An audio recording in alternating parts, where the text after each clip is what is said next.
Useful microbes. Microbes are useful in many ways. बहुत से तरीके हैं जिसमें माइक्रोब्स हमारे लिए यूज़फुल होते हैं। Some microbes help in manufacturing ice cream, cheese, vinegar, toothpaste, glue, detergent and medicine. कुछ माइक्रोब्स हैं जो कि हेल्प करते हैं आइसक्रीम बनाने में, चीज़ मतलब पनीर, विनेगर मतलब सिरका जो आता है, toothpaste, glue, detergent and medicine बनाने में मदद करते हैं। Some microbes decompose the dead plants and animals. कुछ माइक्रोब्स होते हैं जो कि जैसे डेड प्लांट्स मतलब प्लांट्स से एनिमल जो मर जाते हैं उनको डिकम्पोज करने में, सड़ाने में मदद करते हैं। The aisle eating microbes help clean the aisle spills in the ocean.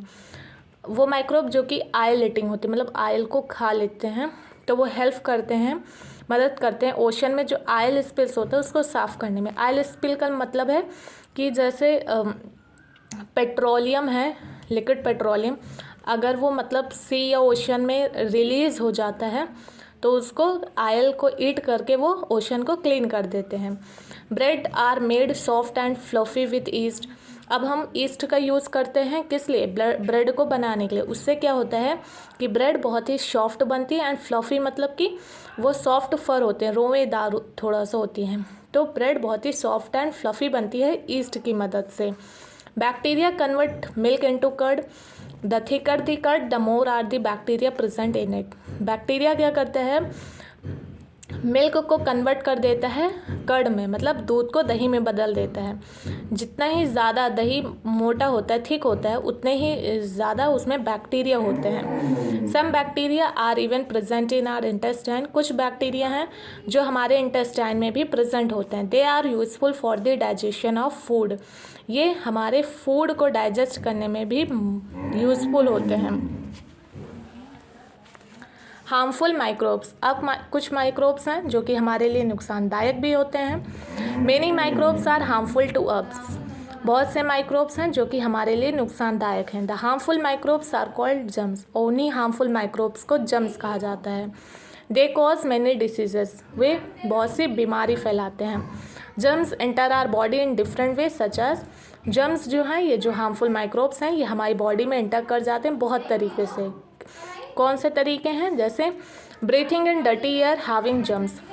जो एयर है वो साफ़ नहीं, क्लीन नहीं है, उसमें आप सांस ले रहे हैं, तब हमारी बॉडी में जर्म्स एंटर करते हैं। Through cuts and wounds. आपको कहीं जैसे चोट लग जाती है तो घाव हो जाता है, उसके भी थ्रू जर्म्स एंटर कर जाते हैं। बाय ड्रिंकिंग अनक्लीन वाटर और eating unhygienic food from road side stall. अगर आप अनक्लीन वाटर मतलब साफ़ पानी आप नहीं पी रहे हैं, या फिर जैसे रोड साइड जो स्टॉल लगते हैं, आप जैसे चाउमीन है या आप ऐसा कुछ फूड लेते हैं, तो वो अनहाइजेनिक जो हमारे लिए स्वास्थ्य के लिए ठीक नहीं होता है, तो उसके भी थ्रू क्या होते हैं, जर्म्स हमारी बॉडी में इंटर कर जाते हैं। Through the bite of infected animal. अगर कोई भी एनिमल आपको बाइट कर लेता, काट लेता है, तो उसके भी थ्रू क्या होता है कि जर्म्स एंटर करते हैं हमारी बॉडी में। Protection from harmful microbes. अब इन हार्मफुल माइक्रोब्स से प्रोटेक्ट, अपने आप को बचाएं कैसे? To keep ourselves fit and healthy we need to protect ourselves from harmful microbes.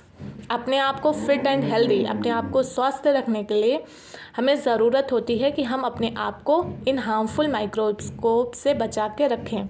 To do this, ऐसा करने के लिए वी मस्ट, हमें क्या करना चाहिए? ईट fresh food and drink clean water. हमें फ्रेश फूड मतलब ताज़ा भोजन खाना चाहिए एंड ड्रिंक क्लीन वाटर, और साफ़ पानी पीना चाहिए। Keep our body and surrounding clean. हमें अपनी बॉडी को क्लीन करना चाहिए और सराउंडिंग आसपास भी साफ़ रखना चाहिए। Trim our nails regularly and keep ourselves clean. हमें क्या करना चाहिए? नेल्स जो होते हैं उनको रेगुलरली मतलब कि कट करना चाहिए, उन्हें साफ़ रखना चाहिए। एंड कीप आवरसेल्व्स क्लीन, हमें अपने आप को भी साफ रखना चाहिए। Wash our hands before and after meals. खाने के पहले और खाने के बाद हमें अपने हाथ धोना चाहिए। Wash our hands after going to the toilet. Toilet जाने के बाद भी हमें अपने हाथ धोने चाहिए। Follow a regular vaccination schedule. हमें वैक्सीनेशन जो है वो भी लेना चाहिए। Protecting food from microbes. अब हम फूड को कैसे प्रोटेक्ट करें, ये तो था कि हम अपने आप को कैसे प्रोटेक्ट करें, अब हम फूड को कैसे प्रोटेक्ट करें माइक्रोब से। The food we eat must be protected from harmful microbe. जैसा कि आप जानते, कहा गया कि माइक्रोब क्या है, प्रेजेंट एवरीवेयर, हर जगह होते हैं। इट मीन्स कि वो फूड में भी हैं। तो फूड को कैसे प्रोटेक्ट करें माइक्रोब से, तो फूड जो हम खाते हैं उसको मस्ट मतलब हार्मफुल माइक्रोब से बचाना चाहिए। We can protect our food from microbes in the following ways. कुछ तरीके हैं जिनसे हम क्या अपने फूड को मतलब कि माइक्रोब से बचा सकते हैं। Freezing and cooling, first method है freezing and cooling. We can save our और preserve the cooked food items from spoilers by freezing और कूलिंग इट।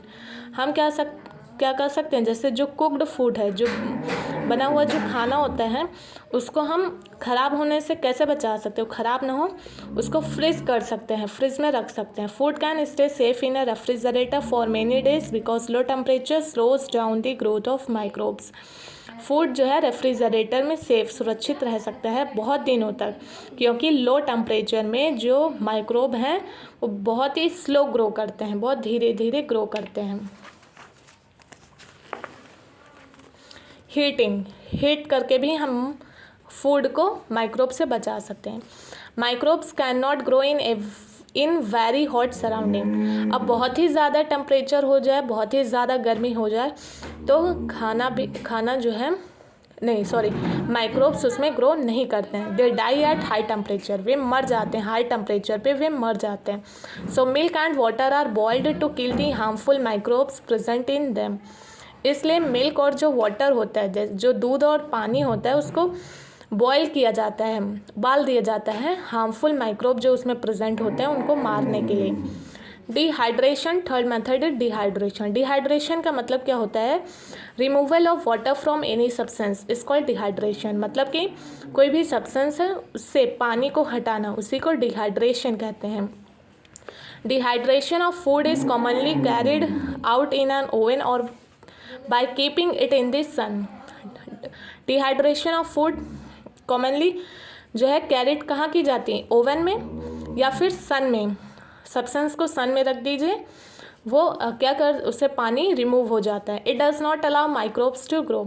अब डिहाइड्रेशन प्रोसेस जो होते हैं, अगर वाटर रिमूव हो गया तो उसमें माइक्रोब अब ग्रो नहीं करते हैं। Many pulses, fishes, herbs and spices are dried before storing them for long period. बहुत सी दालें हैं, बहुत सी फिशेस हैं, हर्ब्स एंड स्पाइसेस मसाले हैं, उनको स्टोर करने से पहले उनको सुखाया जाता है, इसीलिए ताकि वो ख़राब ना हो। कैनिंग फोर्थ मेथड है। Sealing food in airtight tins और can is also a method of protecting food from microbes. अब फूड को आप बंद कर दीजिए एयर टाइट टिन्स में। एयर टाइट हो मतलब वो बंद हो ठीक प्रकार से, तो उसमें भी माइक्रोब ग्रो नहीं करते हैं। फिर लास्ट मेथड है सॉल्टिंग एंड स्वीटनिंग।